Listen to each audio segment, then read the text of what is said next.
Salam Rahayu Nusantara, salam budaya leluhur Jawa, salam Tosanaji Indonesia. Baik, saking banyaknya yang request di Facebook, di Instagram, sama di TikTok, terus di YouTube, yang menanyakan sangat tertarik dengan dapuran naga. Oke, yang penting kita mengetahui dulu ya seluk-beluk apa itu dapuran naga. Yang paling terkenal contohnya itu dapuran naga sasra dan naga siluman dan naga-naga yang lain. Termasuk hiasannya adalah kemarogan, tinaretas seperti ini. Baik, untuk yang request nanti akan disimak aja di YouTube ya. Itu akan lebih jelas. Saya live. Untuk dapurannya, naga ini termasuk naga sasra, naga siluman, dan naga-naga yang lain. Pokoknya ada namanya naga. Itu yang pertama dapurannya pemilih ya, pemiliknya di pakemnya itu dapuran yang harus memiliki terah atau keturunan. Kecuali saya bilang ya, untuk yang tertarik, kecuali Anda mengetahui seluk-beluk perkerisan, seluk-beluk yoni, dan menguasai ngelmu atau pengetahuan tayuh untuk menaklukkan sebuah tosanaji. Itu nggak apa-apa, karena ada efek mistisnya kalau kita belum bisa menayuh sebuah dapuran yang pemiliknya, baik itu pemilih dapur atau pemilih papor. Adapun untuk tangguhan kita mengetahui selanjutnya. Karena apa? Karena apabila kita memaksa memiliki sebuah keris yang berdapur pemilih, kalau kita tidak mengetahuinya, nanti cara-caranya itu istilah umum sini itu kesiku, nikon.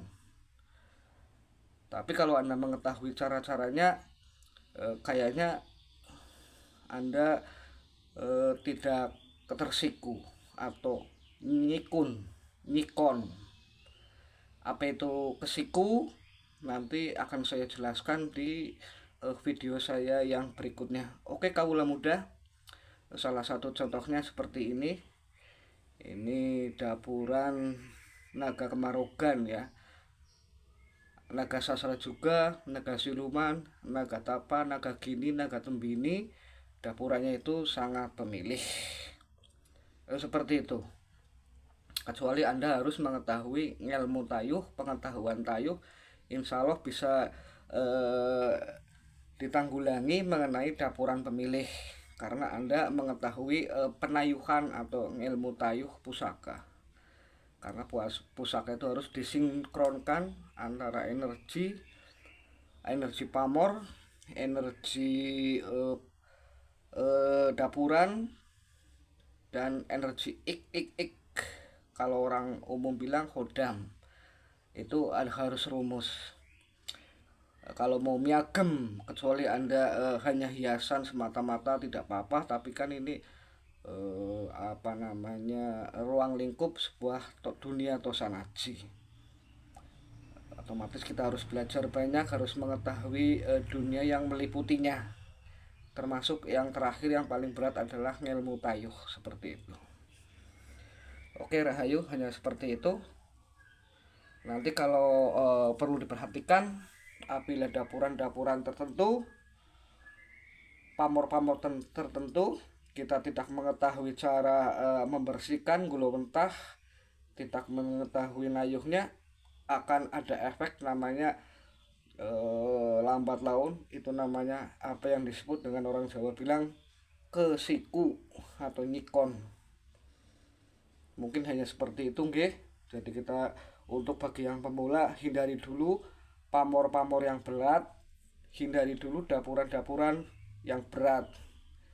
Saya sarankan seperti video-video sebelumnya, keris brojol, kebo lajer, terus tilam yang netral-netral saja. Dapurannya seperti itu, pamornya pun yang pamoran yang netral, tidak pamoran yang pemilih. Oke nggih, ini contohnya seperti ini dapur salah satu dari Dapura Naga. Ini sangat pemilih, hindari dulu. Tapi kalau Anda sudah mengetahui dunia Tosanaji banyak, ini bisa ya bisa dinegosiasi mengenai keris-keris yang pemilih. Kalau Anda sudah mengetahui dunia Tosanaji, cara merawatnya dan cara menayuhnya, bisa saja tanpa keturunan pun Anda bisa memilikinya. Pakemnya, walaupun pakemnya tidak seperti itu, tapi secara yang saya lakukan, saya praktek, itu bisa, asal Anda mengetahui pengetahuan tayuh. Oke sahabat, nanti akan saya jelaskan, berbagi wawasan bagaimana cara menanggulangi apabila Anda kesiku, cara menghindari kesiku, dan lain-lain. Akan ada di video berikutnya. Oke nggih sahabat, ini salah satu contoh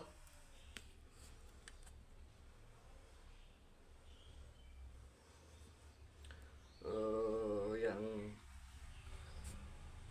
naga, salah satu dari Dapura Naga.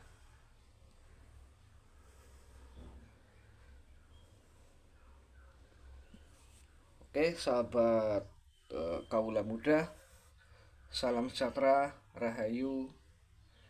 Tunggu berikutnya, di video berikutnya mengenai termasuk cara menayuh